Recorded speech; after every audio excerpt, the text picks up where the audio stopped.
boss, pa-primer tayo. So nagpa-primer tayo. So ito yung gamit natin, primer epoxy.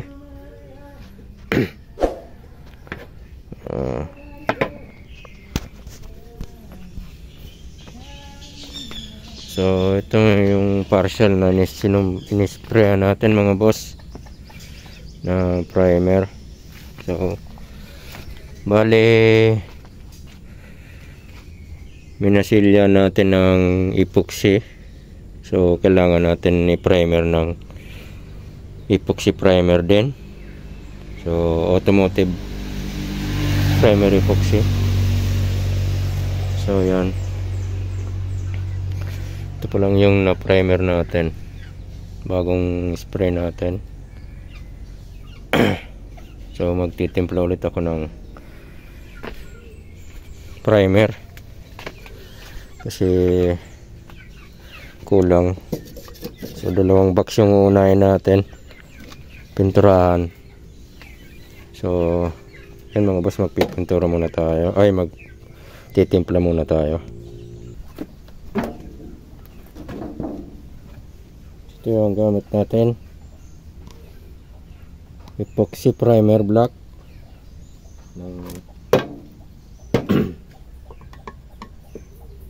So sa pagtimpla nito, hindi muna na kailangan timplahin lahat kasi mabilis itong tumigas.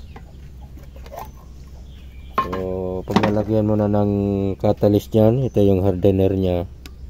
So kailangan mong ubusin ni spray yung tinimpla mo. So kailangan nating yung sakto lang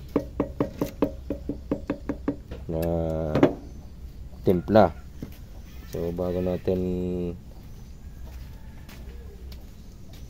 bago tayo magsalin dito, haluin mo natin maigi to kasi buo-buo yung ano nya. Yan, buo-buo yung ilalim nya. So haluin natin hanggang ano natin yung buo-buo matanggal. So ito yung laging ginagawa ko para maging sa primer pa lang coated na yung box natin. Sa primer pa lang waterproof na yung box natin. So para matibay. Pagkatapos natin i-primer, pag natayo, sandarin natin ng ano lang, tapos primer ulit ng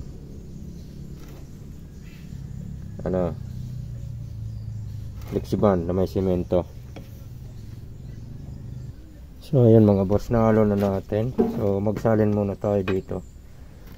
Kung uubusin mo itong buong isang litro na primer epoxy, so kailangan mong ubusin ito dito. So ako, hindi ko yan inuubos muna kasi hindi ko inuubos yung isang litro nito kasi baka masayang lang, hindi maubos, may spray. So halos mga kalahati lang yung sinasalin ko muna. So ayan, salin muna tayo kalahati. So kailangan pantayin natin.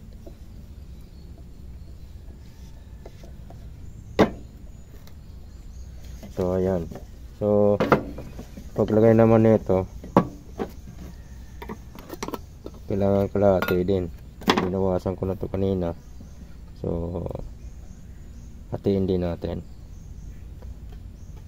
Ayan, ito na yan.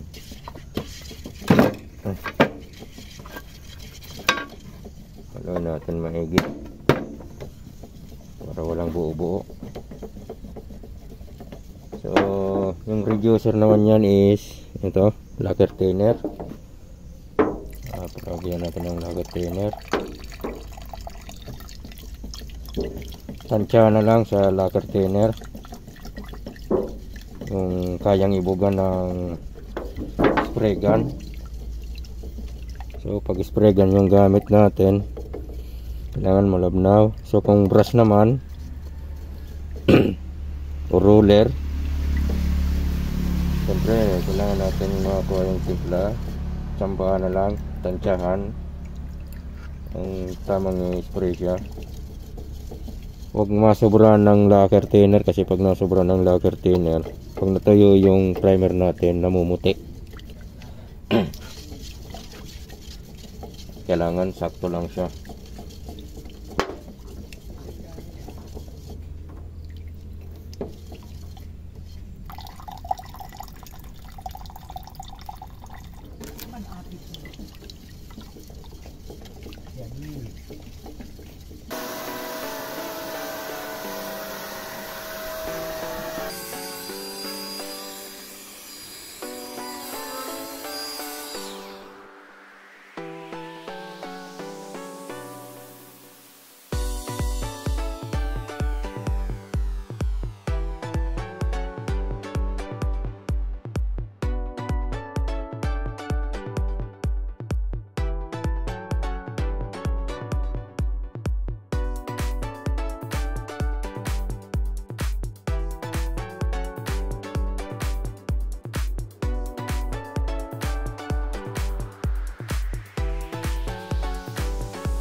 So ayan mga boss, after na ma-primer natin ng epoxy primer, so ngayon primer na natin ang flexiband na may semento. Ayan. So ayan mga boss, kung nakikita nyo, nawala na yung guhit-guhit ng plywood. So parang may nasilya na siya. Ayan. So ganyan lang yung process na ginagawa ko. So syempre, bago natin ipatong yung flexiband sa epoxy primer, kailangan muna nating lihain. So hindi ko na napakita mga boss na lihahin. So kailangan kasing gawin agad, hindi na ako nakapag video. So ito na yung primary ng flexiband na may halong semento.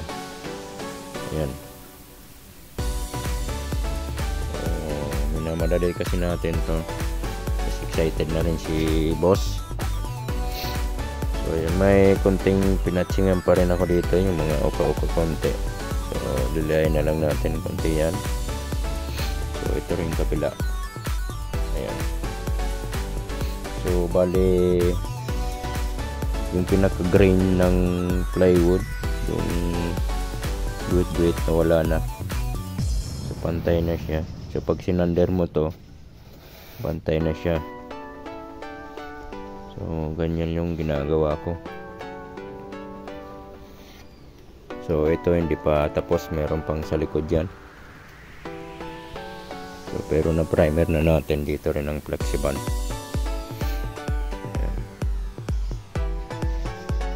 May mga malalim na uka katulad nito, ayan, so hindi makita, kumbaga sa camera hindi masyado visible, pero sa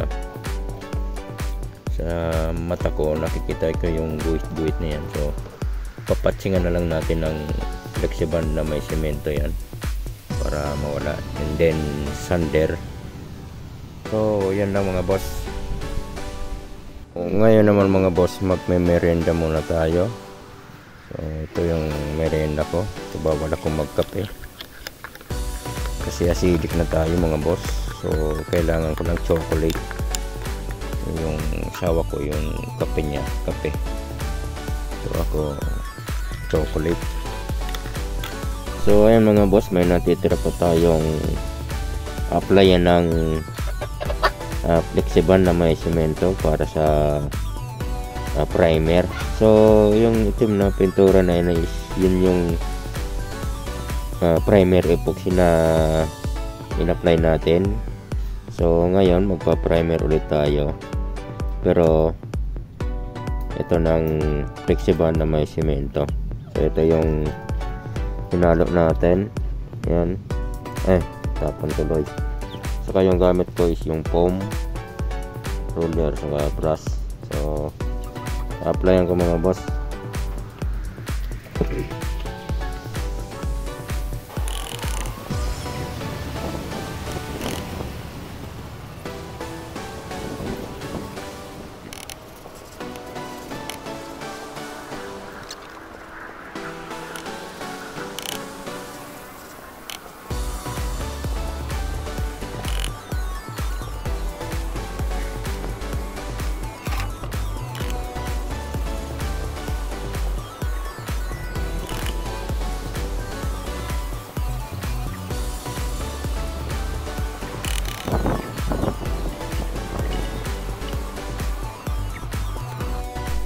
So mga boss, dito sa parts na ito is natapos na nating i-texture. So hindi ko na napakita mag-texture mga boss.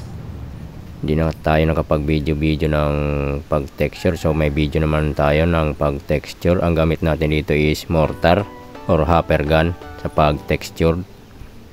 So after naman to yung mga boss, yung texture natin is isasander muna natin siya para matanggal yung mga matutulis na texture.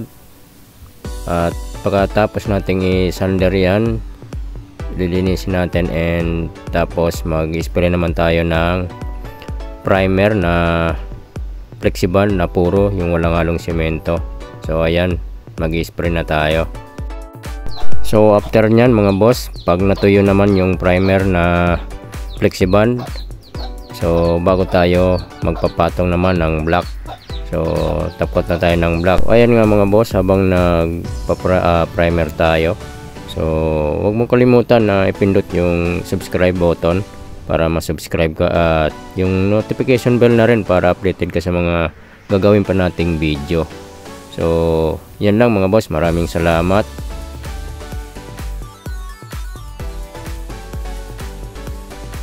At ayan nga mga boss, magkakabit na tayo nagkakabit na tayo ng speakon. So napintura na natin, natapos na natin ng black yung box. So finish na yan. So naglalagay na tayo ng speakon. Bali nalagyan ko na yan ng corner guard. Hindi ko na lang na videoan.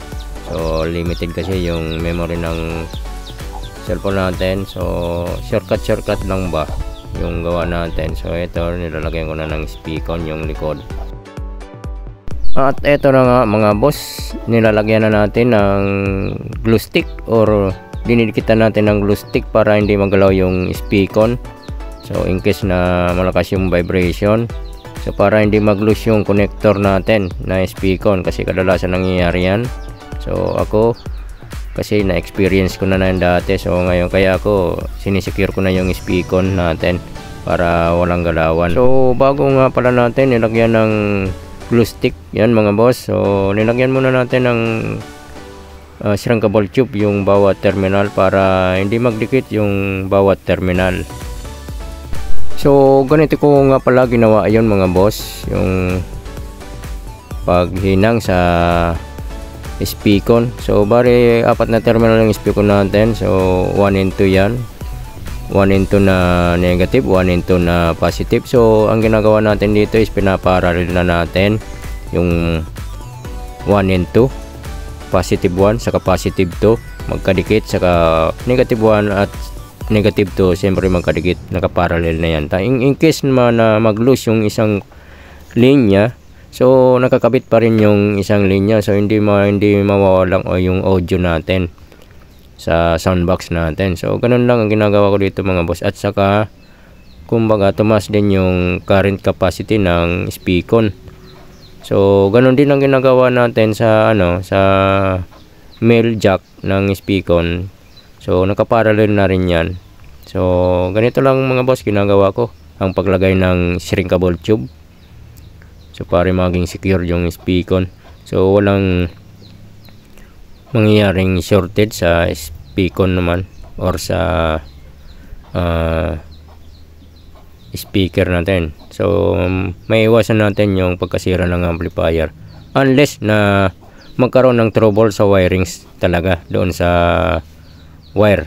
So nangyari sa akin yan mga boss, bago yung wire, so walang dugtungan, buong buo yun mga boss. So nangyari, nagka-short sa loob, so nagbitak kasi yung mag-flat cord. So kaya mahirap din gumamit ng flat cord pang speaker. So pero ano lang yan, kumbaga nagkataon lang. So maraming amplifier na sinira, 3 yata yung sinira bago namin nakuha. So mas maganda pa rin talaga royal cord yung gamitin. Sa flat cord naman siguro piliin natin yung mga magagandang klase tulad ng Philplex, Philip Dudes, ganon. So Passiflex, yung hindi basta na bibitak yung gitna, kasi merong kami nabili na wire na ganon. So na-trace ko katagalan. So ewan ko lang kung nang nangyari doon, siguro talaga yung balot niya, yung pinaka-coat niya bumigay. So may naputol na strand, tumama doon sa kabilang linya. Ayun, sunog yung speaker, ayun, sunog yung amplifier. So ayan na mga boss, tapos na yung ginawa nating double box. So ito na yung finished product natin mga boss. Ayan, with corner guard na, aluminum corner guard, saka naka-tinat yan, at meron na din yung bolt sa loob para sa speaker, yung dalawa na yan, at meron na ring wiring yan. So sa likod is may speaker na rin yan. Ayan, tig-dalawang speaker yung nilalagay natin mga boss. Ayan, with handle, so with stainless bolt screw. So ayan mga boss, at with gulong 3 inches na gulong mga boss. So abang na lang tayo sa may-ari nito sa pag pick up. So ready na. So ayan mga boss, at maraming salamat sa inyo sa walang pagsuporta sa ating channel, Heptic Audio Works. Ayan mga boss, and God bless everyone. At syempre mga boss, bago natin ibigay ito kay boss, syempre babalutan muna natin siya ng plastic stretch film. So para maging maayos naman yung box natin. So mamaya ibabalot pa natin yan ng stretch film para mas okay at safe yung box natin at hindi magagasgasan. So safe sa pag-travel at maging secured. So kung hindi mo naman agad ma-pick up, so dito sa akin hindi na siya maalikabukan sa loob. So yan lang mga boss.